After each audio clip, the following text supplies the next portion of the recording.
স্বামী আর স্ত্রী কথা বলতেছে, মনের আলাপ করে, মধুর আলাপ। হঠাৎ স্ত্রী দিনদার ভালো বাবার সন্তান স্বামীকে একটু পরীক্ষা করতেছে। এই স্বামী, তুমি আমারে কেমন মোহব্বত করো? বলে, জীবন দিয়া মরণ দিয়া সব তোমার জন্য, তুমি আমার জীবন, তুমি আমার মরণ। তাই নাকি? বলে, হ্যাঁ। কেমন? বলে, তোমার জন্য আমার সব, চাইতে দেরি পাইতে দেরি নাই। স্ত্রী বলে, চাইলেই যদি আমাকে দাও। ওয়াদা? কয় ওয়াদা। ভাঙবা না? কয় ভাঙবো না। আমারে তালাক দাও। স্বামী কইলে, একটা কথা কইলা, মাথা গরম, মরিয়া গেল তো এই কথা বলা যাবে না। যা চাইবা দিব, তবে এমন একটা জিনিস কেন চাইলা যেটা দেওয়ার মতো না? ওয়াদা করেছো। দুইজনে তর্ক বিতর্ক, সমাধানের জন্য পয়গম্বরের দরবারে রওনা। রাস্তার মাঝখানে গিয়া স্বামী বেচারা রাস্তায় পড়িয়া গিয়া পাও ভেঙ্গে গেল। বাঁচাও বাঁচাও বলে কান্নার আওয়াজ। স্ত্রী হাত ধরে কয়, নবীর দরবারে যাওয়ার দরকার নাই, বাসায় চলো। দইরা নিয়া বাসায় ঈশা কয়, স্বামী আমারে মাফ করে দাও, আমি যে তালাকের আওয়াজ দিছিলাম উড্ড করে নিলাম, আর আমি এই কথা বলবো না। স্বামী ডাক দিয়ে কয়, বিবি, কেন তুমি তালাক চাইলা, আবার উড্ড করে নিলা বলো? এবার স্ত্রী বলে, তুমি নবীর হাদিস শুনাইছো, মদিনার নবী বলছেন আল্লাহ যারে বেশি ভালোবাসবেন তারে মুসিবত দিয়ে পরীক্ষা নিবেন। তোমার ঘরে সংসার করতে আসলাম, আজ পর্যন্ত তোমার ঘরে কোনো কান্না নাই, কোনো আফসোস নাই, কোনো মুসিবত দেখি না। ভাবলাম যেখানে কোনো মুসিবত নাই ওখানে মাওলা পাকের কোনো রহমত নাই, যেখানে মাওলার রহমত নাই ওখানে আমি আল্লাহর বান্দি থাকতে চাই না, এই জন্য তালাক চাইলাম। কিন্তু রাস্তার মাঝে যাওয়ার পর পাওটা ভেঙ্গে যখন তুমি কান্না শুরু করেছো, আফসোস যখন শুরু হয়ে গেল, তোমার উপরে মুসিবত চলে আসলো। মুসিবত যেহেতু আছে, মাওলা পাকের রহমত আছে, মাওলার রহমত যেখানে আছে আমিও সেখানে আছি। কাদের কুদরত দারি বার কামাল, আন্তা রব্বি আন্তা হাসবি জুল জালাল, তুহি কাদের জলিলুল্লাহ জাহাদার, বহর হালে তুহি মেরা নেগাহদার। এরে পর্দার আড়ালের আম্মা জানেরা, ও বৃদ্ধ বাবাজি, ও যুবক, 12টা মাস পায়ে ধরে ধরে ধরে ধরে বিনয়ের সাথে নরম নরম ভাষা দিয়া বয়ান করি। 12 মাস কিসের রৌদ্র, কিসের বৃষ্টি, মানুষ শীতের টাইম ছাড়া বয়ান শুনতো না। আর এখন দিন নাই রাত নাই, ফজরের পরে, জহুরের পরে, আসরের পরে, মাগরিবের পরে আমি যদি মানুষের দাবি অনুযায়ী খালি কলম দিয়া ডায়েরি করতে থাকি, মনে হয় পুরা জিন্দেগিটাই সারা দিন রাত্র শুধু বয়ানের উপরেই থাকতে হবে। ফজরের পরে কয় হুজুর রাজি, ফজরের পরে দিল রাজি, রাত্র 3টায় রাজি, জহুরের পরে দিবেন রাজি, একটু সময় দিলেই হবে, আইসা 2-10 মিনিট একটু দোয়া করে দিবেন, তাতেই খুশি। ও আল্লাহর বান্দারা, এত বয়ান করার পরও কেন তুমি আল্লাহর হুকুম মানতে চাও না? অথচ তুমিও মুসলমান, আমিও মুসলমান, তোমার আল্লাহ আমার আল্লাহ এক, তোমার নবী আমার নবী এক, তোমার কাবা আমার কাবা এক, তোমার কোরআন আমার কোরআন এক, তোমার ধর্ম আমার ধর্ম এক, তোমার আল্লাহ আমার আল্লাহ এক। দুনিয়াতে তুমি আমি আসছি তাও এক, শুধু কুমিল্লাওয়ালারা লঙ্গি ভরে জমিনে আসছে। কি লঙ্গি ভরে আসছেন? আপনি যেইভাবে আসছেন আমরাও সেইভাবে আসছি। এরে যুবক, ভালো করে বুঝো, আল্লাহ কুকুর শুকর গরু ছাগলের আল্লাহ জ্ঞান দেয় নাই ভালো মন্দ যাচাই করার। আল্লাহ শুধু মানুষকে আকল দিছেন ভালো মন্দ যাচাই করার জন্য। একটু বিবেক দিয়া চিন্তা করো, একই ধর্মের মানুষ আমরা, আসছি দুনিয়াতে এক, বিদায় বেলাও চাও হবে এক। আজকে আমি বক্তা তুমি শ্রোতা, আমি ডাক্তার তুমি রোগী, আমি ইমাম তুমি মুক্তাদি, যতই ভেদাভেদ দেখাও না কেন মরণকালে সবার তিনটা সাদা কাফন হবে, সব এক। কাফনের মধ্যে যখন ঢুকবি ওই সময় টের ভাবি মাস্তানি করার মজাটা কেমন। কে মাওলানা, কে মুফতি, কে আলেম, কে মূর্খ, কে ইমাম, কে মুক্তাদি। কাফনে ঢুকলে কোনো আর ভেদাভেদ নাই, লেখা থাকবে তিনটা সাদা কাফন। কবরের সাইজও হবে এক। মাটি দিয়া পাড়াইয়া বিদায় হওয়ার পরে দুইজন ফেরেশতা সবার কবরে আসবে তিনটা প্রশ্ন করার জন্য। তুমি হুজুর না আলেম না মূর্খ, তুমি কোন ধর্মের মানুষ জানার দরকার নাই, তুমি কয় টাকার মালিক জানার দরকার নাই। পিসাবকেও যেই প্রশ্ন, মুরিদেরও সেই একই প্রশ্ন, আলেমের যেই প্রশ্ন, আওয়ামদেরও সে একই প্রশ্ন। তিনটা প্রশ্ন সবার বেলায় এক। রবের পরিচয় দাও, ধর্মের পরিচয় দাও, রহমাতুল্লিল আলামিনের পরিচয়টা দাও। মদিনার নবী বলেন এই প্রশ্নের জবাব যারা দিতে পারবে তাদের কবর হবে রওজাতুম মির রিয়াজিল জান্নাহ আও হুফরাতুম মিন হুফারিন নার। যারা জবাব দিতে পারবে না তাদের কবর হবে জাহান্নামের টুকরা। ও আল্লাহর বান্দারা, হিন্দুদের ধর্ম আলাদা, আদর্শ আলাদা, খ্রিস্টানদের ধর্ম আলাদা, আদর্শ আলাদা, ইহুদিদের ধর্ম আলাদা, আদর্শ আলাদা। তুমি আমি মুসলমান, তোমার ধর্ম আমার ধর্ম এক, আদর্শ তো হবে এক, পোশাক সবার হবে এক। তুমি এক পোশাক পরো, আমি আর এক পোশাক পরি, এরকম ভিন্ন কেন? ও মুসলমান নবীর আশেকের দল, আজকে যদি পাও দইরা দইরা এইরকম বয়ান যদি 6টা মাস ডেলি 1 ঘন্টা হিন্দুদের মন্দিরে গিয়া করতাম, আমার অন্তর বলে ওরা সব মদিনাওয়ালার আশেক হয়ে যাইত। খ্রিস্টানদের গির্জায় গিয়া যদি দৈনিক 1 ঘন্টা পাও দইরা দইরা বয়ান করতাম, মনে হয় সবাই মদিনার আশেক হয়ে যাইত। অথচ তোমাদের তাবলিগওয়ালারা বয়ান করে, পীর সাহেবরা বয়ান করে, জুমার দিন খতিব সাহেবরা বয়ান করে, আমরা 12টা মাস পাও দইরা দইরা বয়ান করি।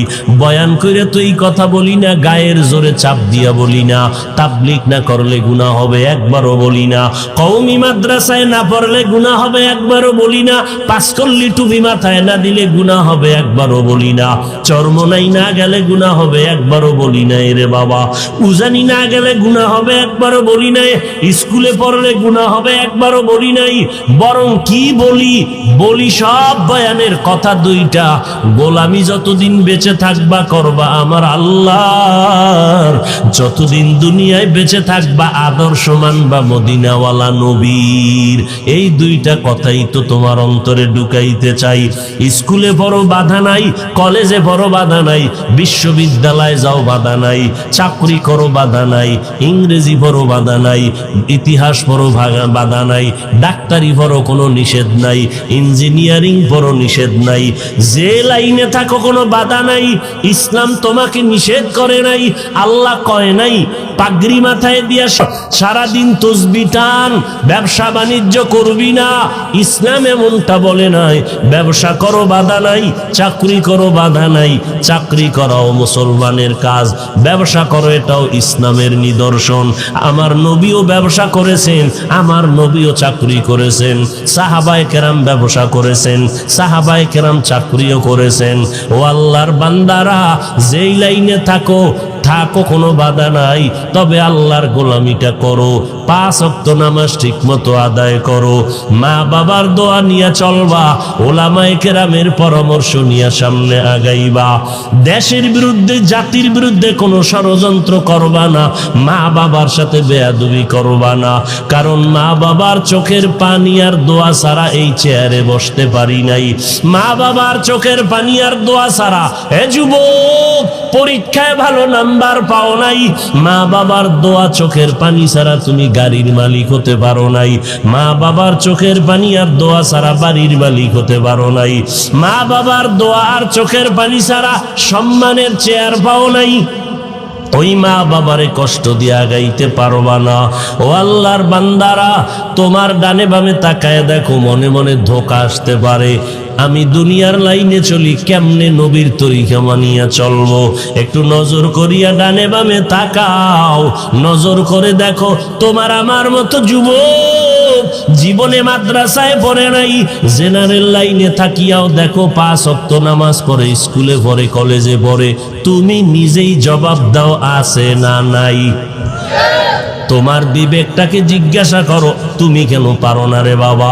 তোমার মতো যুবক সন্তান র্যাব, আর্মি, পুলিশ, বিডিআর এর চাকরি করে, 5 ওয়াক্ত নামাজি আছে না নাই? তোমার বিবেকটাকে জিজ্ঞাসা করো, তুমি কেন পারো না রে বাবা? তোমার উপরে বুঝি আল্লাহ বেজার, তোমার মা বাবার অভিশাপ লাগছে অপরাধের কারণে। তোমার মতো সন্তান রাস্তায় গাড়ি চালায়, ড্রাইভারি করে, এক বেলার নামাজ বাদ দেয় না, তুমি কেন পারো না রে বাবা? তোমার মতো সন্তান কৃষি কাজ করে, গামছা বিছাইয়া জমিনে নামাজ আদায় করে, এরপরও নামাজ ছাড়ে না, তুমি কেন পারবা না? তোমার মতো কত সন্তান বাজারে ব্যবসা করে, কোটি টাকার মালিক, হারাম খায় না, মানুষের সাথে ধোকাও দেয় না, নামাজ ছাড়ে না, তুমি কেন পারবা না রে বাবা? মনে মনে ভাবতেছো হুজুরদের কথা মিথ্যা, কোরআন মিথ্যা। একটা প্রমাণ পারলে এখন দাও, এখন দাড়ি কেটে ফেলবো, এখন প্যান্ট শার্ট টাই লাগাবো, রাস্তায় নাচ গান করবো। আজও পর্যন্ত 1500 বছর হয়ে গেল, আল্লাহর কোরআনের একটা ভুল কেউ বের করতে পারলো না। বরং অনেক পণ্ডিতেরা ভুল বের করতে গিয়ে কালেমা পড়ে মুসলমান হয়ে গেল। ও আল্লাহর বান্দারা, আল্লাহর কোরআন সত্য।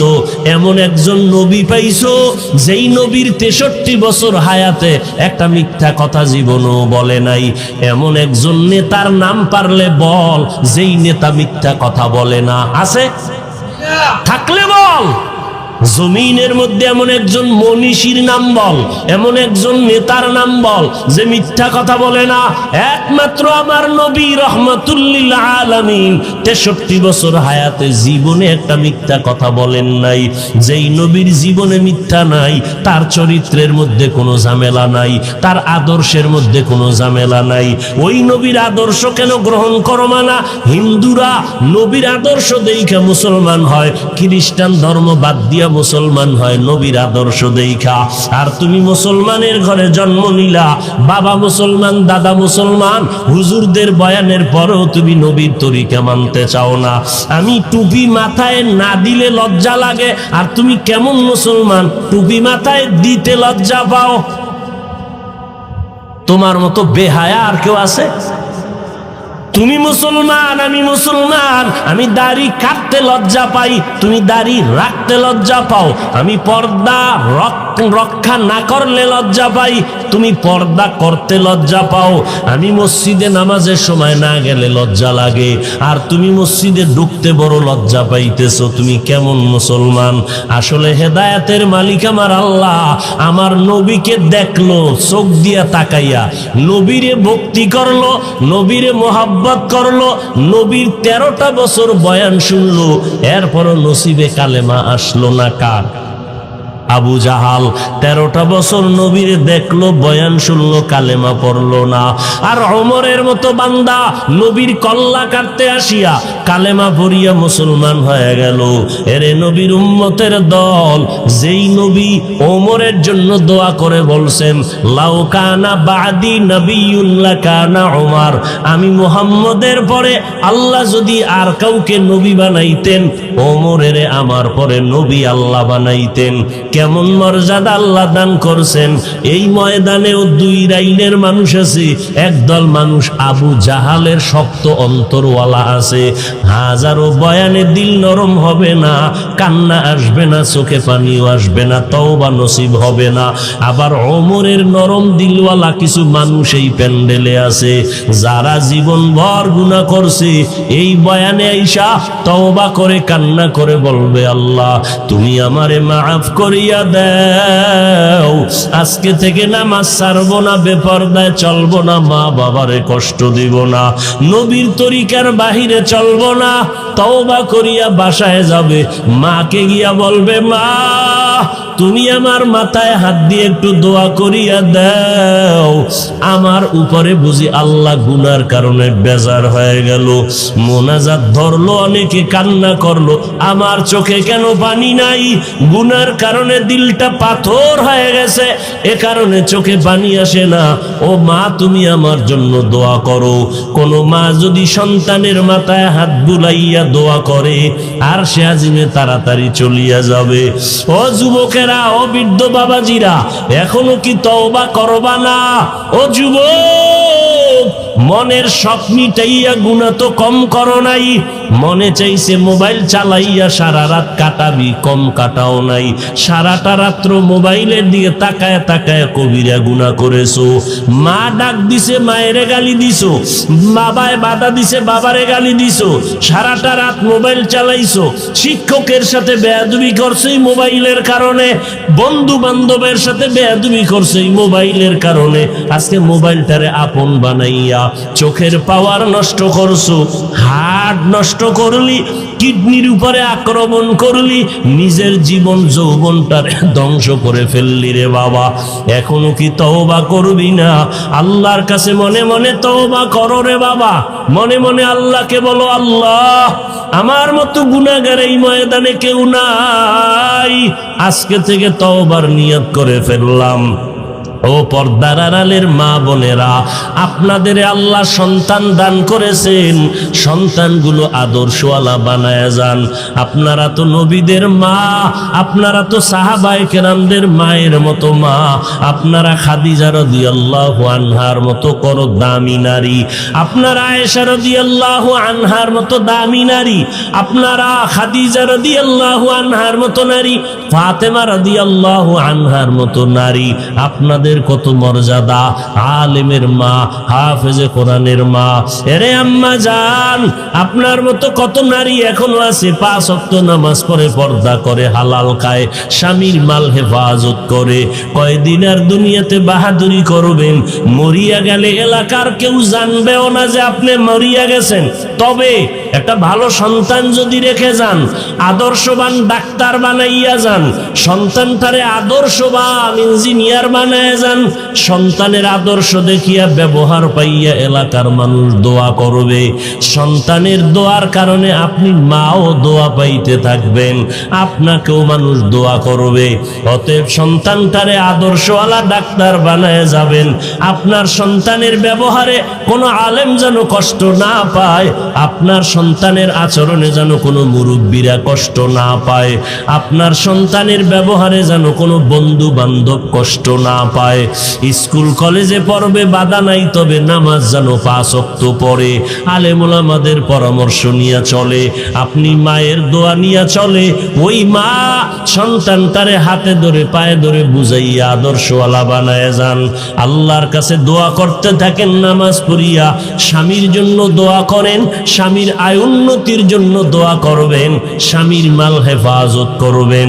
স্বামীর মাল হেফাজত করলে বরকত হবে, আপনার সংসার সুন্দর হবে। আর যদি সম্পদ স্বামীর অগোচরে নষ্ট করেন, বরকত নষ্ট হয়ে যাবে, আপনাকেই শেষ ফল কান্না করতে হবে। অতএব আল্লাহর কাছে এখনো সময় আছে, পিছনের গুনাহ থেকে তওবা করেন। ও যুবকেরা, আল্লাহর কাছে তওবা করো। ও আল্লাহ, আজকে থেকে নামাজ ছাড়বো না, বেপরদায় চলবো না, মা বাবাকে কষ্ট দিব না, ওলামায়ে কেরামের বিরোধিতা করব না, নবীর তরিকার বাহিরে চলবো না। তওবা করার মতো যদি কারো নিয়ত হয়, অন্তরে যদি মুনাফিকি দুর্বলতা না থাকে, খাঁটি তওবার নিয়ত যাদের আছে, তারা দুটো হাত আমার আল্লাহকে দেখায়া দেন। আয় আল্লাহ, রাতের গভীরে তুমি আল্লাহকে ডাকবা। আল্লাহ বলেন, লাব্বাইকা ইয়া আবদি। 1 সেকেন্ডের জন্য দরওয়াজা বন্ধ নাই। সমুদ্রের মাঝে গিয়া যদি ডাক দাও, ইয়া রব, আমার আল্লাহ সেখানেও জবাব দিবেন, লাব্বাইকা ইয়া আবদি। আমার আল্লাহকে মহিলারাও ডাকলে জবাব